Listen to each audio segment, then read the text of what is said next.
Coucou les amis, j'espère que vous allez bien. Donc aujourd'hui, on va faire une petite vidéo qui sera un bilan lecture. Mais avant toute chose, j'aimerais vous poser une petite question, chose que je ne vous ai jamais, enfin question que je ne vous ai jamais posée. J'aimerais savoir si vous avez un jour de préférence pour faire les vidéos. Voilà, c'est une question que je vous ai jamais posée et comme je fais mes vidéos un peu n'importe quel jour. J'aimerais savoir si vous, vous avez peut-être un jour qui vous conviendrait mieux qu'un autre pour regarder mes vidéos. Donc réfléchissez-y, marquez-le en commentaire donc sur la vidéo et dans ces cas-là, je verrai quel jour ressort le plus et je ferai mes vidéos en conséquence le jour que vous aurez choisi. Deuxième petite info, donc comme vous le voyez derrière, je n'ai plus mon poinçon rouge, tout simplement parce que parce qu'il est passé de vie à trépas. Voilà, il est décédé il y a quelques semaines déjà. Bon, en même temps, voilà, ce n'était qu'un poisson rouge, mais j'y tenais quand même pas mal. Et ben, il a fait sa vie, ça a duré un peu plus de 10 ans, donc je trouve que c'est vraiment déjà très très bien que j'ai pu le garder autant de temps. Juste pour info, voilà, pour vous le dire, parce que il y a une de mes abonnées qui l'a remarqué, qui me demandait où il était passé. Et ben malheureusement, voilà, il est au paradis des poissons. Voilà. Donc maintenant, nous allons commencer donc ma petite vidéo. Donc j'ai pas moins de alors 4 livres à vous présenter, mais dans ces 4, il y a une saga. Voilà. Donc en tout, j'ai 6 livres à vous présenter en tout, hein. Voilà. Donc pour commencer, je vais vous présenter donc le livre que j'ai lu de Jo Nesbø, L'homme chauve-souris, la première enquête de l'inspecteur Harry Hole aux éditions donc Folio Policier. Donc dans ce livre, nous allons être en Australie où il y a eu un crime, donc un meurtre. Le meurtre d'une jeune femme qui est une jeune Norvégienne, voilà, qui a été retrouvée morte au pied d'une falaise en Australie. Et sa mort est assez suspecte, donc du coup l'inspecteur Harry Hole va partir de sa Norvège natale pour aller enquêter en Australie pour résoudre ce meurtre. Et donc il va découvrir la vie australienne et la culture aborigène. Pourquoi aborigène? Aborigène. Voilà, il va donc, comment dire, tout simplement essayer d'enquêter, d'en savoir un petit peu plus, même si au premier abord ça ne va pas être évident, vu que les hommes qui sont au-dessus de lui ne veulent pas vraiment qu'il enquête, en tout cas ils le font bien sentir, mais c'est sans compter sur comment dire, la pugnacité de Harry, qui lui veut absolument comprendre ce qu'il s'est passé par rapport à cette jeune femme. Donc voilà, donc on va faire un tour en Australie, on va tout simplement avoir un décor australien que Jo Nesbø va très très bien décrire, voilà, et puis écoutez, on va découvrir cette vie aborigène, on va essayer de comprendre cette culture, voilà. Et puis, écoutez, on va découvrir qui est la personne qui a tué cette jeune fille norvégienne et pourquoi. Pourquoi est-ce qu'elle a été tuée si sauvagement? Alors, c'est une bonne enquête, même si, comme d'habitude, hein, avec Jo Nesbø, c'est relativement long. Pourquoi long et aussi lent? Pourquoi long et aussi lent? Parce que il prend son temps pour nous décrire absolument tous les paysages, tous les décors, et aussi il va prendre son temps pour nous expliquer donc et nous raconter surtout la culture aborigène, comment est-ce que les aborigènes continuent à perpétuer leur tradition, leur culture et comment est-ce que les, aborigènes ont été, un peu, comment dire? Exclus, de leur terre à cause, tout simplement des Anglais. Voilà, donc on en apprend pas mal, par rapport, à cette nouvelle culture, à ces nouvelles traditions et donc on voit, Harry Hole, comment dire? Essayer d'enquêter, sur ce fameux meurtre. Alors moi j'ai plutôt bien aimé, même si j'ai trouvé que oui, effectivement, il y avait des longueurs, mais bon, c'est Jonesbo, on sait comment il est, je sais comment il est, j'en ai déjà lu pas mal de lui et il utilise toujours les mêmes méthodes. C'est toujours très long, très lent, mais il explique très, très bien ses histoires. Même si je dois avouer que j'étais un petit peu, comment dire? Déçue de la fin parce que je ne m'attendais pas du tout à ça et comment dire? Hem, je c'était pas, ce que j'attendais au niveau de la fin, voilà. Je m'attendais pas à ce que ce soit cette personne-là, qui soit accusée, du meurtre. Je l'avais pas du tout vu venir, mais ça m'a pas non plus, ça a pas été transcendant pour moi. Donc ça reste quand même une bonne lecture, mais ça sera pas non plus, voilà, une véritable claque. Mais je continuerai quand même, à lire la suite. Là, c'était le 1 tome, là où on découvre l'inspecteur Harry Hole, donc il y en a encore, pas mal à lire. Il y a encore donc les cafards, pardon, Rouge-Gorge, Rue sans souci, L'Étoile du diable, Le Sauveur, Le bonhomme de neige, Le léopard, Le fantôme, La police, non pas la police, Police, et La soif et le couteau que j'ai déjà lu, de l'auteur. Donc je vais essayer de m'atteler, donc à cette, saga sur l'inspecteur Harry Hole. Donc si vous êtes intéressé, n'hésitez pas, mais sachez, que Jonesbo, écrit des histoires relativement lentes, hein. Voilà, c'est très lent, mais c'est, absolument très bien expliqué. On comprend, absolument tout à la fin. Même si on n'est pas forcément, vraiment surpris, mais ça reste quand même du très bon. Voilà. Donc Jonesbo, l'homme chauve-souris, la première enquête de l'inspecteur Harry Hole, aux éditions donc Folio Policier. Ensuite, donc je me suis lancée, dans un historique, vu que j'ai lu, le premier livre, donc de L'Oiselleuse de la Reine, Le Château des Soupirs, d'Isabelle Duquesnoy aux éditions Verseau. Alors Isabelle Duquesnoy, moi j'ai lu La Chambre des Diablesses, que j'avais plutôt bien aimé, mais ça n'avait pas été une claque pour moi. Par contre, celui-là, j'ai vraiment beaucoup aimé. Voilà, ça se passe pendant, la Révolution française, donc en 1786, donc à la veille de la Révolution française.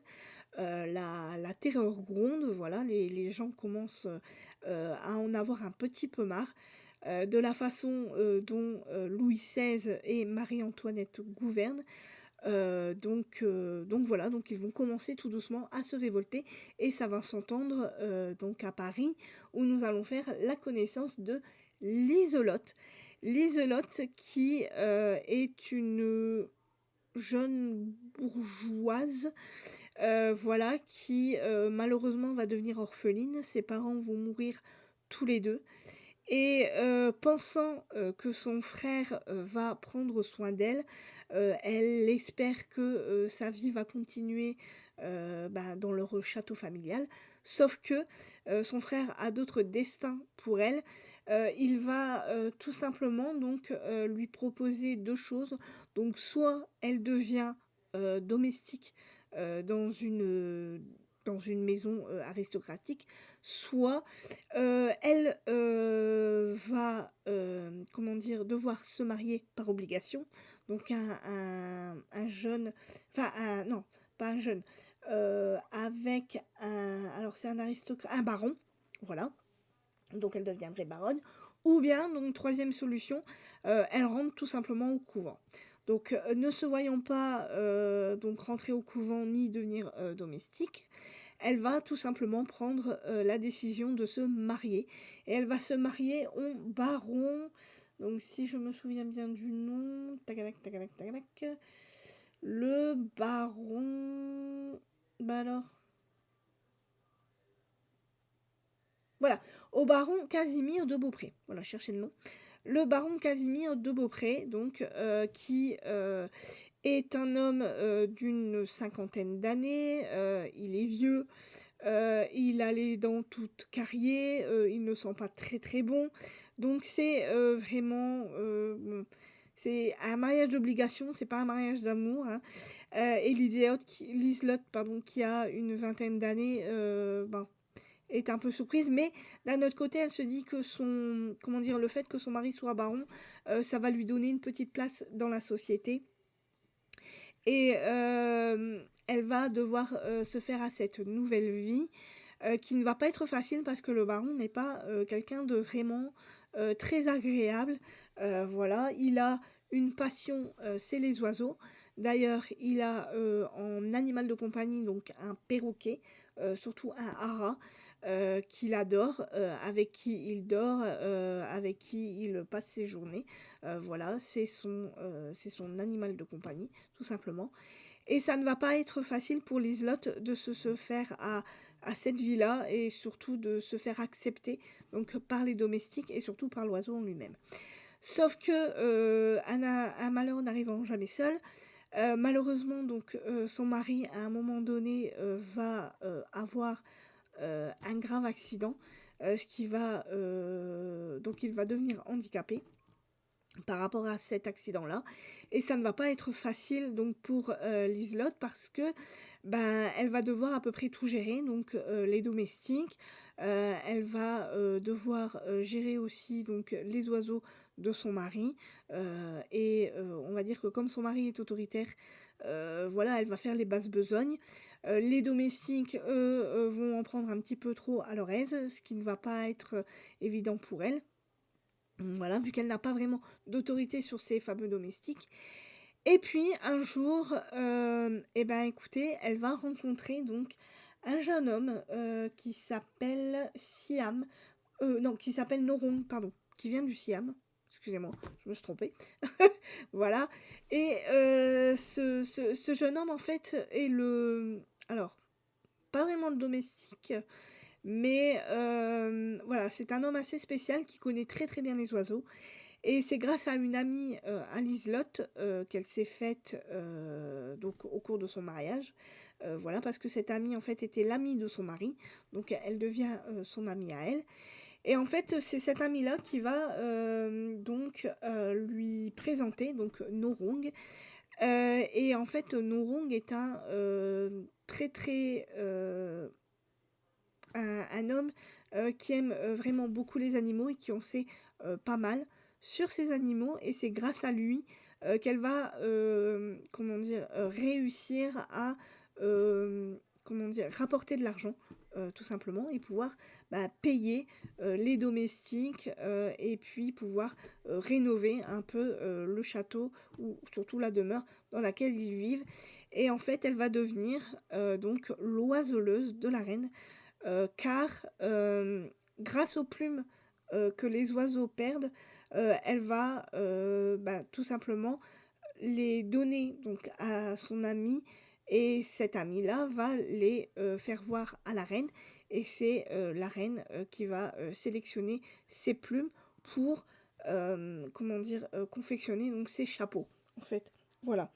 Et donc ça va être toute une entreprise, mais malheureusement, pour Liselotte, comment dire? La Révolution française gronde et en fait, à peine elle va devenir un peu célèbre que, son rêve, va, malheureusement, ben, être, un peu, mis entre parenthèses, vu que, les révolutionnaires donc vont en vouloir à la noblesse et donc du coup à Liselotte, même si, elle ne fait pas vraiment partie, enfin elle ne va pas vraiment être acceptée, comme, aristocrate, enfin surtout, comme acceptée comme baronne pardon, même si, elle fait partie, de la bourgeoisie, mais, elle n'est pas considérée, comme vraiment comme la femme de Casimir de Beaupré et du coup, les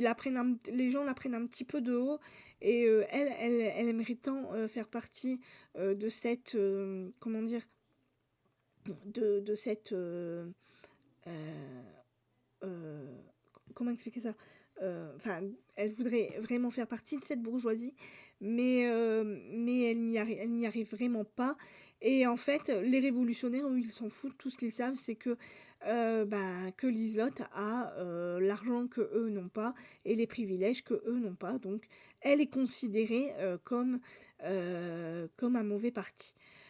Donc ça va comment dire? On va découvrir, toute cette histoire et c'est Liselotte qui va nous raconter donc sa vie, et comment est-ce qu'elle est devenue, l'oiseauleuse privée de la reine. Donc voilà, en gros l'histoire.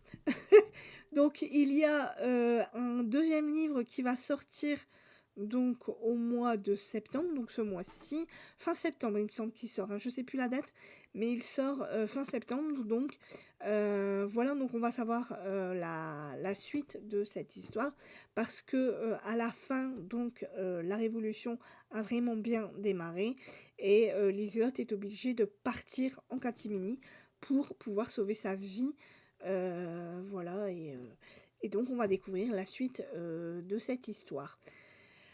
Voilà, donc j'espère que vous aurez bien tout compris ce que je vous ai raconté. Et j'espère que vous aimerez lire cette histoire. En tout cas, ça a été une belle lecture pour moi. J'ai vraiment beaucoup aimé. J'aime beaucoup la plume d'Isabelle Duquesnoy dans ce livre-là. Autant dans La Chambre des Diablesses, j'avais un petit peu de mal avec sa plume. Autant là, ça l'a fait. Voilà, j'ai vraiment dévoré ce livre. J'ai aimé à peu près tous les personnages. Liselotte est un petit peu agaçante, je dois le dire, parce qu'elle a comment dire, des réactions un peu de gamine, je trouve, par rapport à son âge. Elle est un peu, voilà, des fois elle fait des caprices et je trouve que c'est un peu désolant de voir ces petits caprices-là. Mais ce qui m'a le plus intéressé, c'est de la façon dont elle a réussi à, comment dire, à sauver tout simplement le domaine de son mari et comment est-ce qu'elle va faire pour réussir à taper dans l'œil, si on veut, de la reine. Voilà.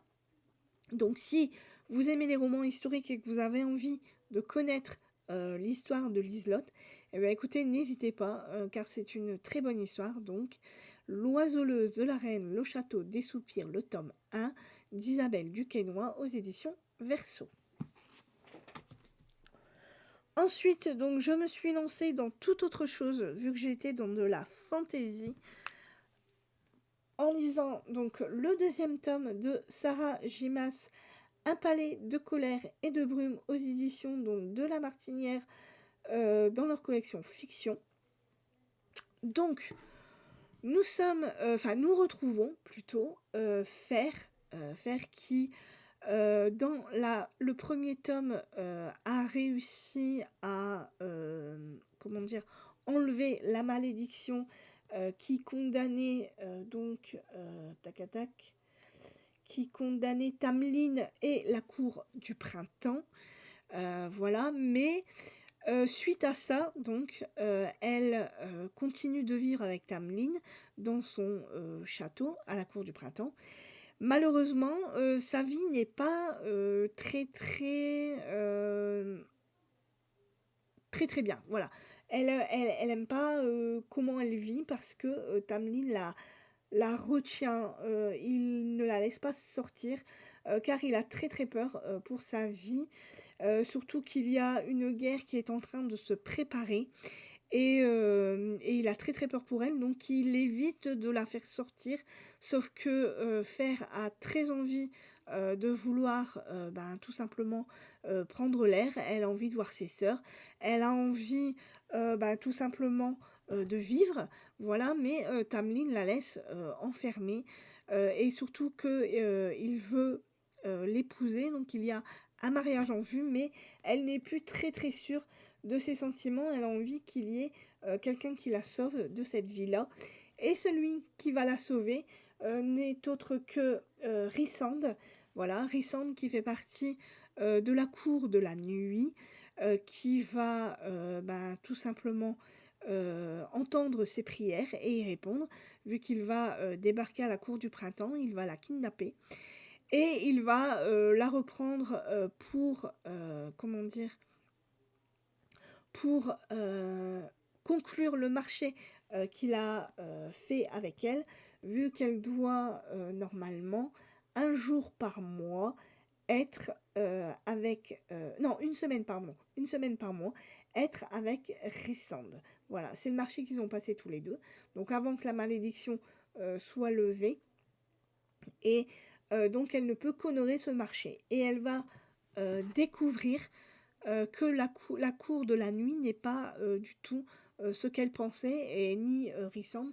Elle va découvrir quelqu'un au final de très doux, de très gentil, qui prend soin de ses sujets, alors que Tamlin, lui, commence à avoir un tout autre visage, et elle va se rendre compte qu'il y a, comment dire, des choses qui sont en train de se passer. Elle va découvrir le vrai visage de Tamlin, et elle va en même temps découvrir comment dire, ses nouveaux pouvoirs en tant que Fae, et ça va être vraiment quelque chose de super pour elle. Voilà, elle va découvrir comment dire, qu'elle éprouve des sentiments pour Rissande. D'un côté, donc, elle va comment dire, un peu les renier, et puis d'un autre côté, elle va vouloir, comment dire, euh, comment expliquer ça, bah, ne pas les renier en fait, parce que bah, les renier parce que elle a toujours Tamlin en tête, même si Tamlin n'est pas vraiment le personnage qu'on croit, et Rissand est beaucoup mieux au final. Et on va découvrir donc tout ça et tout ce qui se prépare, cette guerre qui se prépare entre la cour de la nuit et comment dire, tout un dessin par rapport au royaume des immortels. Voilà. Donc j'essaie de vous... C'est compliqué quand c'est un tome 2 de vous parler de ce qui s'est passé avant. Je veux pas trop vous en dire pour ne pas vous gâcher la lecture. Alors c'est un livre que j'ai beaucoup aimé. Alors je l'ai trouvé un petit peu lent au début, je dois avouer, comment dire, quand Fer était avec Tamlin, c'était un petit peu lent au début, vu que euh, on parle beaucoup du mariage au départ, et puis c'est au moment où elle se fait, entre guillemets, kidnapper par Issandre, que ça devient vraiment très intéressant. Et là, on voit donc tout le potentiel que Sarah Jimas a voulu écrire dans son histoire, et ça devient vraiment très très intéressant. Voilà, j'ai beaucoup aimé les personnages, surtout qu'on en découvre des nouveaux. On va découvrir les acolytes de Rissande, et plein d'autres personnages qui vont arriver dans cette histoire. Et voilà, et cette guerre qui se prépare, et c'est vraiment très très intéressant. En tout cas, moi j'ai beaucoup aimé. Il y en a pas mal qui n'ont pas aimé, qui n'ont pas compris. Il y en a d'autres qui au final ont très très bien aimé. C'est assez mitigé hein, comment dire, comme histoire. Mais moi pour ma part j'ai aimé. Voilà, j'ai vraiment beaucoup aimé, surtout que ce livre est juste magnifique, comme vous pouvez le voir. Voilà, c'est un hardback. Alors, il n'y a pas de choses voilà, vraiment extraordinaires. Mais moi, je trouve que ça vaut ce que ça vaut. Donc voilà, comme vous le voyez, donc la carte. Donc là, il y a la cour du printemps, donc qui est là, ici. Et là, ici, on a la cour de la nuit. Voilà. Et on va voguer dans ces deux mondes-là. On va voir plein d'autres choses. On va aussi être avec les deux sœurs de Fer, qui vont avoir un lien avec toute cette histoire, cette guerre, tout ce qui va se tramer voilà, dans cette histoire. Et j'ai vraiment hâte de lire le troisième tome pour voir qu'est-ce qui va se passer par rapport à tous ces personnages, et surtout par rapport à Fer. Voilà. Donc, Un palais de colère et de brume, donc le tome 2 de Sarah Jimas, aux éditions La Martinière Fiction. Et ensuite, donc, je me suis lancée à... Alors, comment dire, la suite ou la...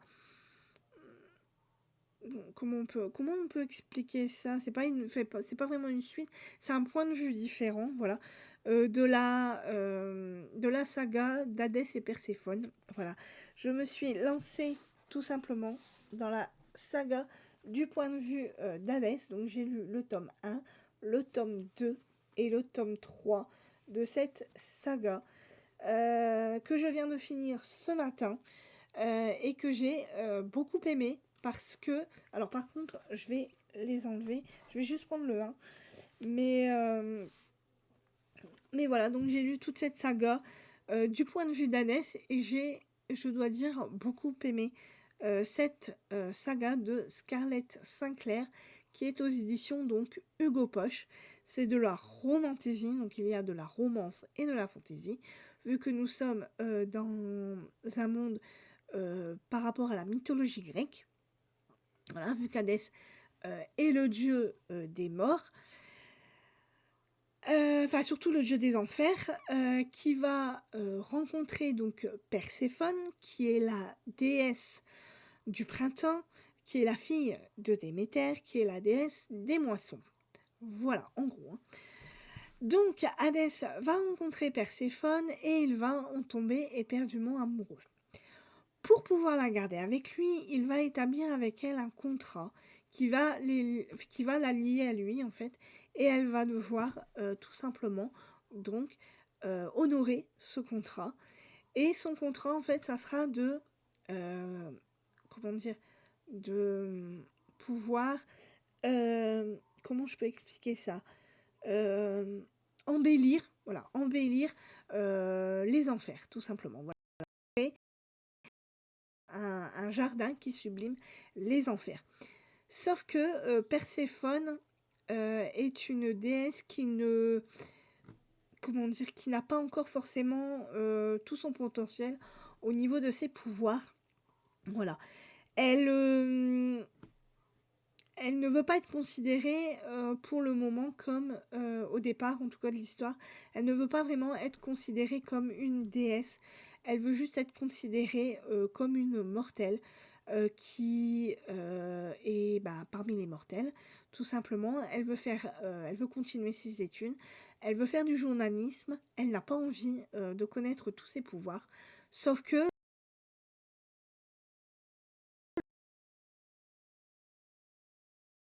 de connaître. Donc voilà, et ça va être assez compliqué donc pour eux deux, vu qu'en fait Déméter ne va pas être d'accord avec ça, vu qu'elle ne veut pas que sa fille soit avec Hadès, le dieu des enfers. Donc elle va tout simplement essayer d'empêcher cette union de se faire, sauf que l'amour est beaucoup plus fort que tout. Et elle va avoir beaucoup de mal à rompre cet amour entre Hadès et Perséphone. Donc on va en savoir un petit peu plus donc, par rapport à ce qu'Hadès a fait dans cette histoire, vu que moi j'ai lu la saga Hadès et Perséphone, mais que c'était du point de vue de Perséphone. Donc quand on était du point de vue de Perséphone, on ne savait pas ce qu'Hadès faisait en dehors voilà, de ce que faisait Perséphone. Et là, du coup, on le découvre. Donc ça a été vraiment une très bonne lecture pour moi, ces 3 tomes-là, parce qu'on en découvre un peu plus sur Hadès, on comprend comment est-ce qu'il fonctionne, et comment est-ce que il arrive à... déjà ses sentiments pour Perséphone, tous les sentiments qu'il a, ce qu'il ressent pour elle. Il ne veut pas la perdre parce qu'il a peur vraiment que la prophétie des Moires se réalise. Donc il a vraiment peur que l'amour qu'il entretient pour elle s'efface. Et il a vraiment peur de la perdre. Donc on va comprendre les sentiments qu'il a pour elle. Et on va aussi le suivre dans sa quête pour empêcher donc la guerre qui est en train de gronder, la guerre des demi-dieux par rapport aux dieux. Voilà, parce qu'il y a Thésée, donc, qui est le fils de Zeus, qui est un demi-dieu, qui veut provoquer une guerre entre les mortels et les dieux pour accomplir donc ses desseins à lui. Mais Hadès veut l'en empêcher, donc il fera tout pour, sauf que il va avoir malheureusement euh, des choses qui va se passer dans ces trois histoires-là qui va, comment dire, l'empêcher de voir où Thésée jusqu'où Thésée veut aller. Et ça va mettre un peu à mal sa relation avec Perséphone. Alors, ils vont beaucoup se disputer dans ces trois tomes, mais comme un peu dans Hadès et Perséphone, hein. C'est pareil quand on était du point de vue de Perséphone. Donc, moi, personnellement, le caractère de Perséphone m'a un peu agacé. Mais c'est comme dans la saga originale. En fait, le caractère de Perséphone est un... Perséphone a un caractère assez... un peu de gamine, je trouve. Voilà. C'est... Et d'un autre côté, on va dire qu'Hadès ne l'aide pas. Il ne l'aide pas à... comment dire parce qu'il y a un manque de communication dans le couple qui fait que lui il garde tout ce qu'il est en train de faire de son côté et elle voudrait, elle souhaiterait qu'il se livre plus à elle, qu'il lui raconte un peu tout au niveau de sa vie de Dieu, comment est-ce qu'il gère les enfers, sauf que lui ne dit rien à Perséphone et elle, au fur et à mesure, elle découvre donc du coup au fur et à mesure des tomes, elle découvre un peu plus la face d'Hadès et il y a des parties de lui qui l'énervent beaucoup et ce qui fait que ils se disputent parce que elle le rend responsable de ce qu'elle découvre et euh, par rapport à ce qu'elle découvre, des fois elle découvre des choses pas très très jolies sur lui et elle voudrait se faire une autre opinion de lui parce qu'elle sait que finalement c'est quelqu'un de bien et elle voudrait découvrir ça mais elle n'y arrive pas parce que Hadès ne veut pas comment dire qu'elle en découvre trop sur lui parce qu'elle a peur euh, au final qu'elle le rejette alors que ce n'est absolument pas le cas. Au contraire, Perséphone est folle de lui, elle veut rester avec lui et lui il a tellement peur de la perdre, il a tellement peur que Déméter arrive à les séparer que du coup voilà, il ne dit pas il ne dit pas ce que Perséphone voudrait comprendre de lui. Et donc du coup ça donne des frictions dans le couple et ça donne parfois des réactions assez pénibles par rapport à Perséphone parce qu'on a l'impression que c'est une gamine qui n'a pas eu son jouet et qui est pas contente et du coup ça agace un petit peu mais d'un autre côté ils ont quand même une belle relation, ils s'aiment, voilà. Alors il y a des scènes très très explicites dans les deux premiers tomes.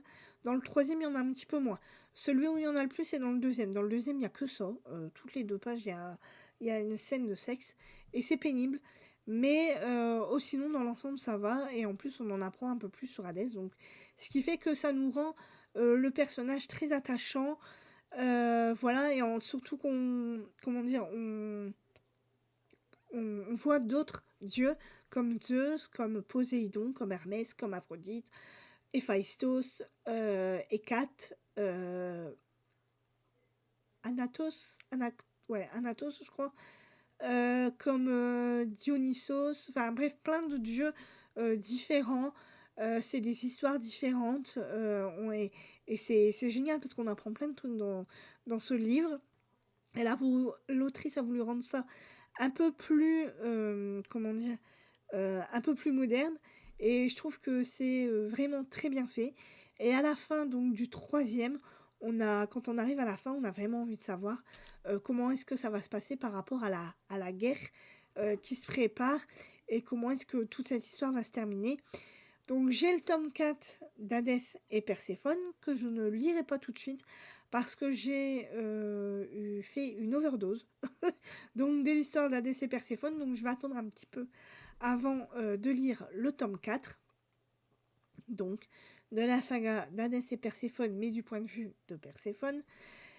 Et donc voilà, donc sinon dans l'ensemble ça a été une belle saga, je n'ai absolument pas regretté de l'avoir lu, je suis même contente d'avoir vu comment enfin, d'avoir vu le point de vue d'Hadès et de voir comment est-ce qu'il arrivait à gérer et l'enfer et comment il arrivait à gérer donc les problèmes qu'il avait, cette guerre qui se prépare, et comment était sa relation avec Perséphone, ce qu'il avait lui dans la tête, comment est-ce qu'il voyait lui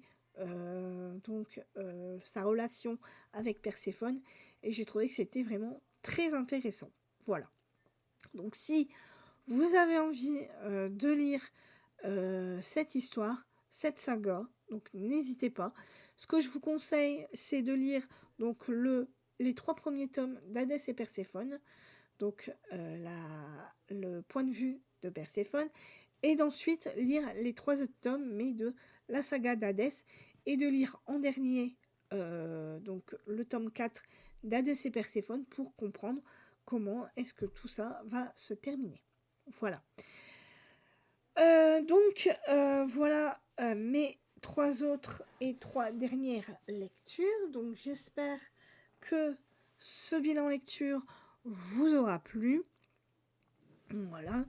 Que mes lectures vous donnent envie, peut-être. En ce moment, donc là, aujourd'hui, je vais commencer donc ce nouveau livre, donc Complot à l'Élysée, de Versailles à la citadelle de Lille, de Bob de Coster. Donc c'est un roman d'espionnage. Donc Bob de Coster, j'ai eu la chance, de rencontrer l'auteur à... Alors, c'était dans une librairie, voilà, l'auteur je ne le connaissais pas. C'est grâce à ma sœur, elle a vu qu'il y avait cet auteur qui faisait une séance de dédicace. Et elle m'a juste demandé d'aller à cette séance de dédicace et de lui acheter ce livre car elle voulait le lire. Et en fait, moi, je me suis dit, pourquoi est-ce que j'achèterais pas ce livre? Ça me permettrait de connaître l'auteur. Donc, j'ai été à la librairie et je me suis fait donc dédicacer son bouquin. Voilà. Donc, à Dunkerque, le 6 décembre 2023. Donc, ça fait 2 ans que je lis. Ça va faire 2 ans. Voilà. Donc, sa petite dédicace. Donc, à savoir que Bob de Coster donc, a fait partie de... il a été agent secret. En fait, il a fait partie... Alors, si je lis bien... Oui, il a fait partie du contre-espionnage français. Voilà, donc il va nous raconter, à travers une histoire fictive, donc comment est-ce que ça se passe par rapport au contre-espionnage. Et donc il va y avoir un attentat à l'Élysée, et il va donc, grâce à son personnage de Max, on va comprendre ce qu'il s'est passé donc par rapport à Max, qui va se réveiller à l'hôpital de Zuidcote, donc près de Dunkerque, où il va être soigné pour une amnésie rétrograde.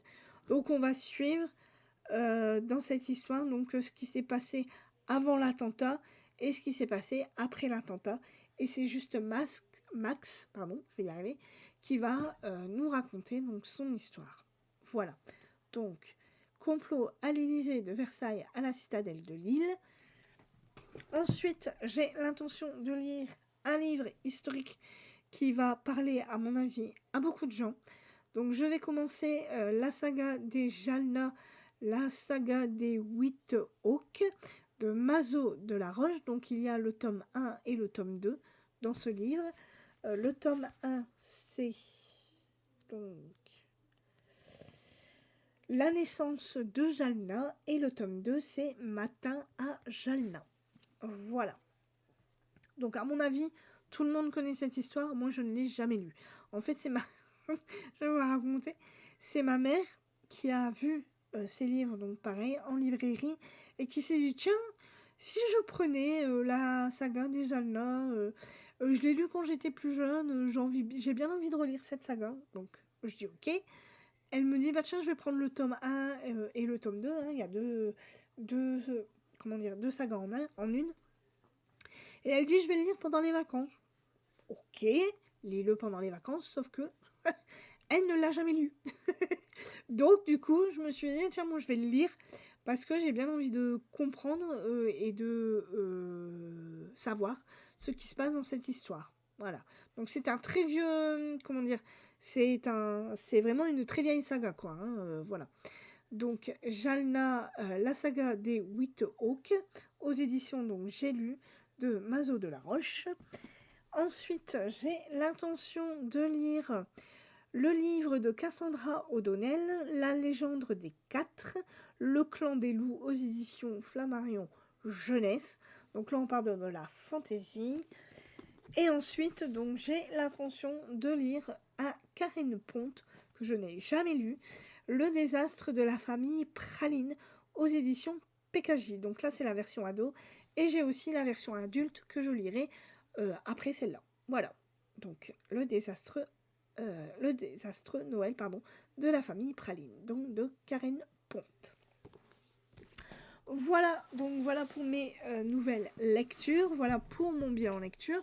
Donc j'espère que la vidéo vous aura plu et j'espère que pour vous tout se passe bien, que vous passez un bon vendredi. C'est bientôt le week-end, j'espère que vous profiterez et n'hésitez pas surtout à me répondre en commentaire, à me dire quel jour vous voudriez avoir mes vidéos sur internet. Comme ça, je ferai donc en fonction des réponses. Soit je les ferai donc le lundi, le mardi, le mercredi, le jeudi, le vendredi, ou bien le week-end. Ça dépendra de vos réponses. Mais dans ces cas-là, je ferai comme ça. Je ferai toujours le même jour, ça sera beaucoup mieux pour vous et pour moi aussi. Comme ça, je choisirai toujours le même jour pour mes vidéos. Voilà. Donc j'espère que cette vidéo sera compréhensible pour vous. Je vous souhaite un très bon week-end, une très bonne fin de journée. Et je vous dis donc à la prochaine pour un nouveau bilan lecture. Bye bye!